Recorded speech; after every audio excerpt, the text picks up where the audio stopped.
Hi. If you want to learn analysis of expression data and you don't know where to begin, the simplest way is probably to begin with the expression microarrays. It is the very first method which was commercially implemented and it worked well. After sicknesses and problems were resolved, and it dominated on the market for 5 to 10 years and then was gradually replaced by next generation sequencing, which at that time was meant as a RNA-seq. Now it's called bulk RNA-seq because later single-cell RNA-seq was invented. So it is actually modification of RNA-seq where RNA for each cell is individually labeled, and therefore you can split all the final data per cell and analyze expression per cell. The expression arrays method is a sort of photographic. It generates hybridization spots visualized by fluorescent label, and RNA-seq is the same analysis done by sequencing, not by hybridization. At the beginning, microarrays were different. There were many different companies making them, and they were different in length, in numbers, in colors. What was in common that those data have no zeros, because, as I said, it is a photographic method. So you first hybridize your probe to the immobilized oligos on the glass, on the bead surface, and then you generate these dots one way or another with the fluorescent labels, and then those dots are imaged, and then the image intensities are interpreted. By now, out of the whole variety of arrays, only two names survived, by large. Affymetrix, since 8 years ago, was bought by Thermo, and Illumina still staying on its own feet, selling arrays and sequencing machines to the market.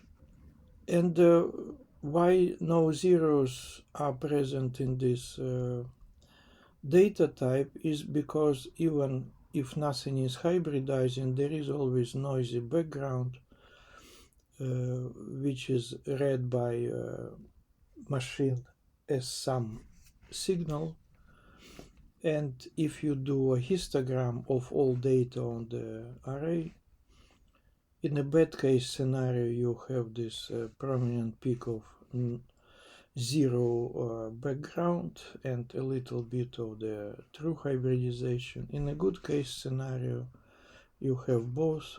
The next question would be, where can I find those data?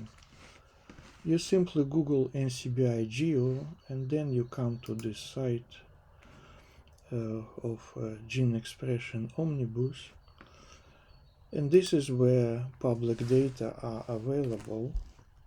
You can type anything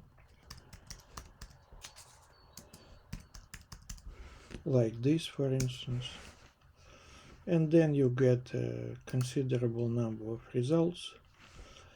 Well, some of them are expression profiling by high throughput sequencing, but some of them are still expression microarrays. So it's not a dead science. It is very important that you learn how to analyze expression arrays because they are still in use, they are still in big numbers deposited in databases, they are useful, their quality is good, so don't ignore them.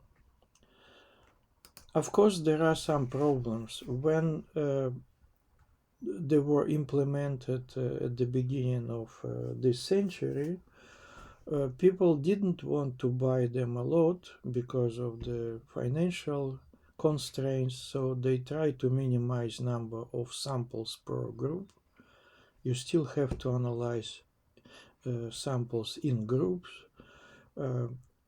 but then, since thanks to invention of some smart guys, they claim you can work with the 2 or 3 microarrays.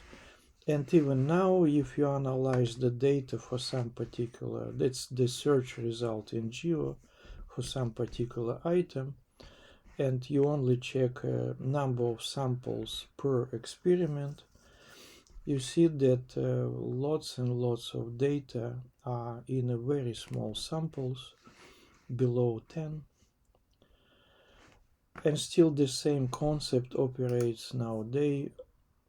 And don't be surprised that many of the sample series are very small. Some are too small, one by one can be found among others, but I wouldn't recommend to study it. 2 by 2 is not far from 1 by 1, but it is already, formally speaking, usable, and 3 by 3 is not rare at all. Not all arrays are good, be prepared for this. So this is, if you compare between samples distribution of the data, then in a good case scenario there are like this. In a bad case scenario there are like this. Those type of series are useless. Don't even try to begin with them. And for the starter, you can begin with this sample, which is validated as good. That's the number. That's the. It combines 2 by 2 combination of the series, that it's either hematopoietic stem cells wild type against a mutant, or they are young or old, so you can go horizontally, vertically, or combine them both in a regression model. All is possible. What you have to do is you go to this NCBI GEO website, that's the page, and you copy paste the GEO number which I suggested to you.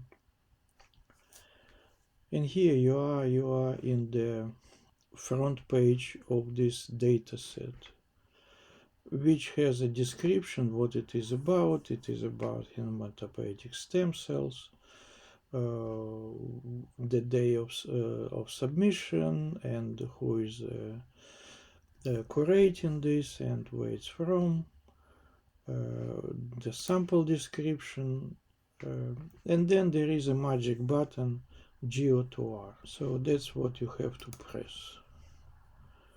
You are inside the sample sheet.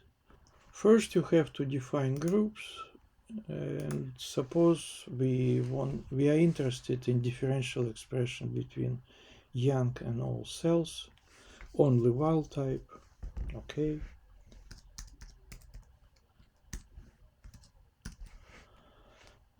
And we generate old VT as well. Then we select, let me see, old,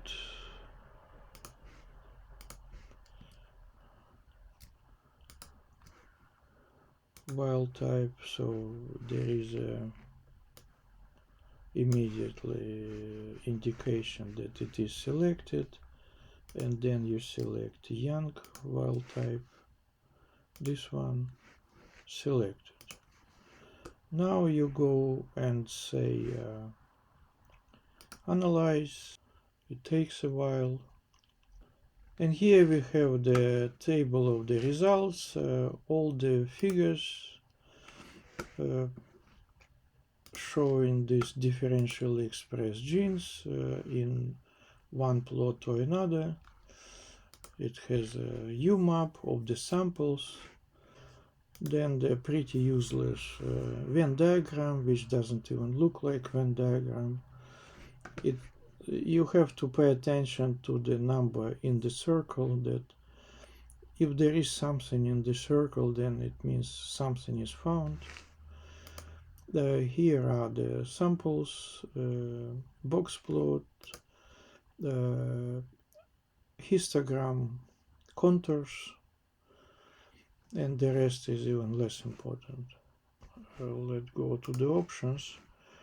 You can select nearly everything in the options page, saying that correction for multiple testing is needed, log transform, detect yourself, lemma precision weights, yes or no. Well, in a good case scenario you don't need it. Normalization, better say yes, because you're not spoiling data anyway. And then there is a contrast over here, young versus old, what else? And that's basically all you can do online. And if you change something and you say reanalyze, and then it's still the same table at the end, which is half useful. And what is important, there is an R script generated, which you can copy and paste to your RStudio and do further optimization of the script. Why? Because this script is a sort of a guideline, but it's not yet the final product which you can use for your publication. It's a sort of the raw material. That's what it is. In the top corner you have a GEO to R button, which will lead you to this page, and here is important link how to use, which explains basically everything and every figure, and even tutorial on the YouTube and all the values. So read it slowly and make sure you understand how it works.